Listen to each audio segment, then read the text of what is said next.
Le stress fait partie de notre vie, on y est confronté tous les jours et c'est une réponse normale de notre corps face à des situations qui sont imprévues, exigeantes ou même parfois dangereuses. Donc en soi, il n'est pas nocif le stress. Mais par contre, ce qu'on sait aujourd'hui, c'est que le stress chronique augmente notre perception de la douleur. Donc la vraie question, c'est comment on peut agir pour éviter que ce stress ne devienne un facteur supplémentaire de douleur, comment mieux le gérer, comment éviter qu'il s'accumule et surtout qu'il rende notre quotidien encore plus difficile. Dans cet épisode, je vais vous partager 3 étapes essentielles pour apprivoiser votre stress, mieux le gérer et reprendre le contrôle sur vos douleurs. Bonjour et bienvenue dans le podcast Mon pouvoir sur la douleur, une bulle de soutien dédiée à toutes les femmes qui vivent avec des douleurs chroniques et qui veulent comprendre pourquoi leurs douleurs reviennent toujours, se sentir soutenues et encouragées et surtout trouver les bons gestes pour se soulager par elles-mêmes sans dépendre de personne pour aller mieux. Je suis Audrey, professeure de yoga spécialisée dans les douleurs chroniques et chaque semaine, je réponds à toutes vos questions pour vous aider à poser des actions qui vous ressemblent, qui sont adaptées à vos douleurs, mais aussi à reprendre confiance et à avancer vers plus de liberté au quotidien pour retrouver le plaisir de bouger, dormir, voyager et vivre pleinement. Merci d'être là et belle écoute. Si je vous parle du stress aujourd'hui, c'est parce que je le vois chez moi, mais aussi chez mes élèves. Ils me disent souvent, j'ai l'impression que plus je suis stressée, plus j'ai mal. Quand je me couche en étant stressée, je me réveille avec plus de douleur, ou je peux passer une bonne semaine et puis j'ai un coup de stress et paf, mes douleurs reviennent. Et ça, c'est pas dans leur tête, c'est réel et scientifiquement reconnu. Et peut-être que vous aussi, justement, vous avez déjà remarqué ce phénomène. Après une journée compliquée, une tension au travail, une dispute, eh bien vos douleurs augmentent. C'est comme si votre corps réagissait directement à votre état émotionnel. Et à l'inverse, après un moment de calme ou de plaisir, vos tensions s'apaisent. Alors pourquoi ce contraste? Pourquoi le stress augmente nos douleurs tandis que la détente semble les soulager? Aujourd'hui, on sait que le lien entre le stress et les douleurs, c'est pas qu'émotionnel, c'est neurologique, hormonal et mécanique. Le stress, il vient activer des zones de notre cerveau qui amplifient notre perception de la douleur. Il influence notre système nerveux autonome, vient dérégler nos hormones, comme le cortisol, mais aussi sensibiliser nos nerfs. Et si je vous dis ça, c'est pour vous rendre encore plus lucide, plus consciente, parce que quand on comprend comment ça fonctionne, on peut commencer à reprendre le pouvoir. Par exemple, imaginez pouvoir anticiper vos pics de douleur, savoir calmer une tension quand elle apparaît avant que ça devienne une douleur, comprendre aussi que ce que vous ressentez, c'est pas dans votre tête, mais dans votre corps et que vous avez des leviers d'action. Parce que chaque fois que vous relâchez une tension, vous envoyez un message à votre système nerveux qui dit je suis en sécurité. Et à chaque fois que vous prenez soin de votre stress, vous diminuez la charge invisible que porte votre corps. Comme vous savez, cette tension qu'on a quand on est stressé, l'impression d'avoir un poids sur les épaules. Alors peut-être que jusqu'ici, vous avez cherché des solutions, testé différentes approches, sans jamais vraiment comprendre comment ça fonctionne, comment le stress impacte vos douleurs, et non plus sans vraiment comprendre ce qui marche réellement pour vous. Et c'est justement là que ça devient un problème, parce que sans comprendre ce mécanisme, vous ne pouvez pas gérer efficacement votre stress au quotidien. Et le résultat, c'est qu'il continue d'impacter votre corps, vos douleurs, mais aussi votre bonheur. Parce que concrètement, ce que fait le stress à votre corps, c'est qu'il active tout un système d'alarme interne. Il met votre organisme en état d'alerte, comme s'il devait fuir un danger, sauf qu'ici, il n'y a pas de fuite possible. Alors du coup, votre stress, ce qu'il provoque, et vous allez certainement vous reconnaître dans certains de ses effets, en premier, il va amplifier la douleur. Votre cerveau devient plus réactif aux signaux de douleur, et parfois même une tension légère, mais vous allez l'apercevoir comme insupportable, comme vraiment très forte. Par exemple, une personne qui souffre de douleurs lombaires chroniques, qui remarque que dès qu'elle est au travail et que ça devient stressant, ses douleurs au dos s'intensifient. Pourquoi? Parce que sous l'effet du stress, son cerveau réagit plus fortement aux signaux de douleur et donc les amplifie comme s'il montait le volume, même si rien physiquement n'a changé dans son corps. Le deuxième, c'est qu'il va perturber les circuits de gestion de la douleur. Le stress dérègle les systèmes qui régulent la perception de la douleur dans notre corps et qui la rend plus intense et plus persistante. Par exemple, une personne qui souffre de migraines, lorsqu'elle est sous pression au travail, ces migraines deviennent plus fréquentes et plus sévères.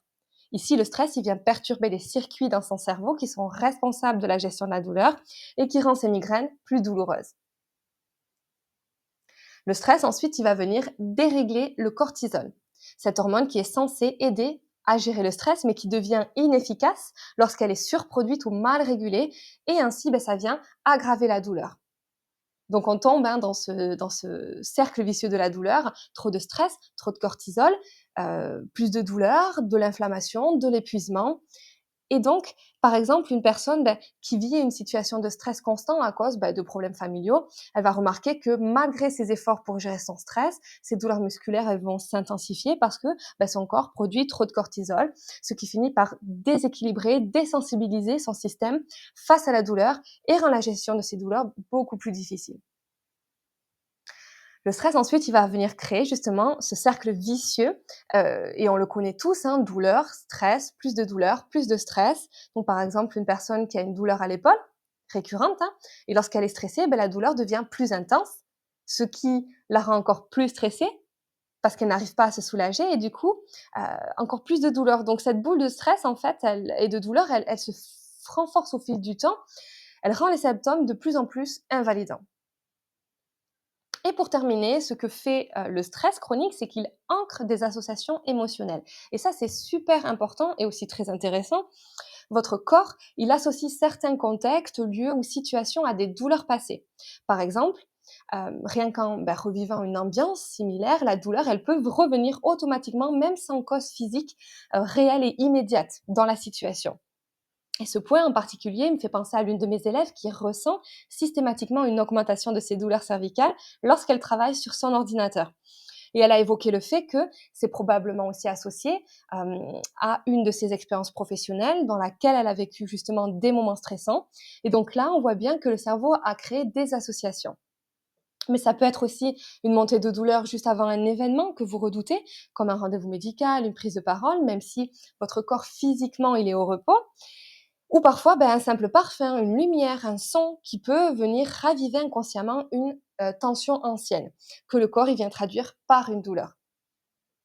Donc peut-être que déjà, avec ces exemples, ces explications que je vous ai partagées, vous commencez à vous reconnaître, à mieux comprendre comment le stress agit sur votre corps et amplifie vos douleurs.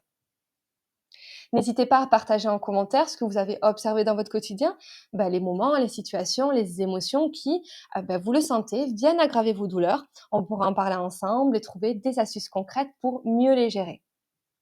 Alors maintenant, on fait quoi concrètement face à ce stress? Comment ne plus le subir, ne plus le laisser s'installer et surtout ne plus le laisser aggraver nos douleurs?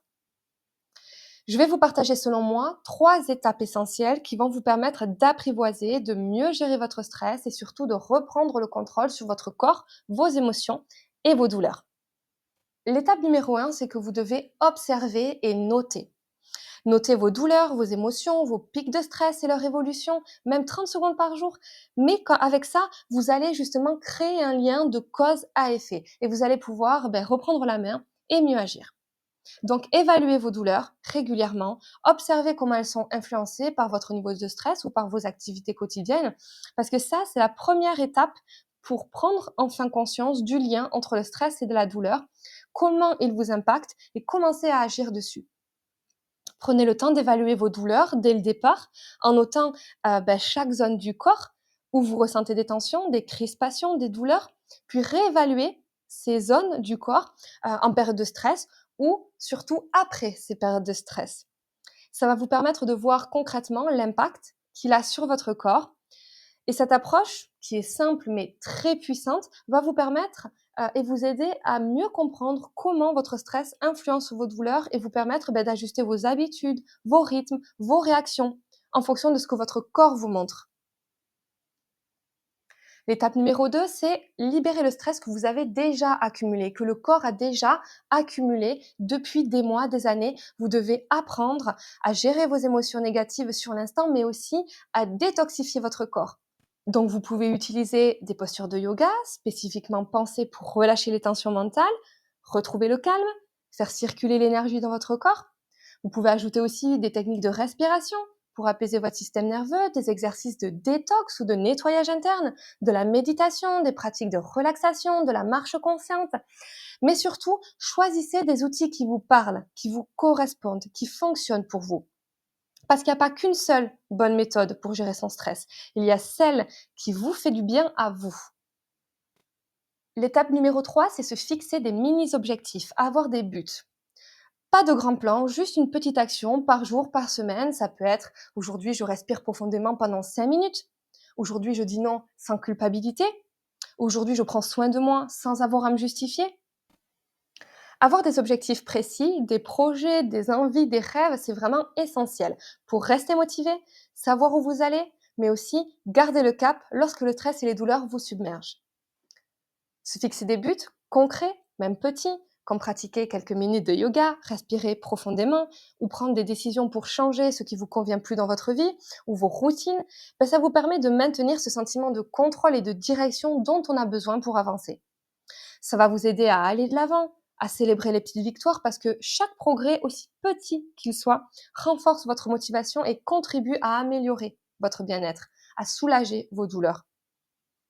Parce qu'en étant fier de toutes ces petites étapes que vous allez franchir, et vous allez aussi plus les localiser, les reconnaître, vous vous donnez de l'énergie, de la confiance pour avancer. Et ça vous aide non seulement à gérer votre stress, mais aussi à soulager vos douleurs. J'espère que cet épisode vous a été utile, qu'il vous a permis de mieux comprendre le lien entre le stress et les douleurs et surtout qu'il vous a donné des pistes concrètes pour commencer à agir. Vous pouvez télécharger les outils et les exercices associés à cet épisode en rejoignant la formation offerte via le lien en commentaire pour commencer à reprendre le pouvoir sur votre stress et vos douleurs dès aujourd'hui. Et pour finir, je vais vous laisser sur cette citation inspirante. Le corps entend tout ce que l'esprit ne dit pas. Belle semaine à tous et à mercredi prochain pour un nouvel épisode.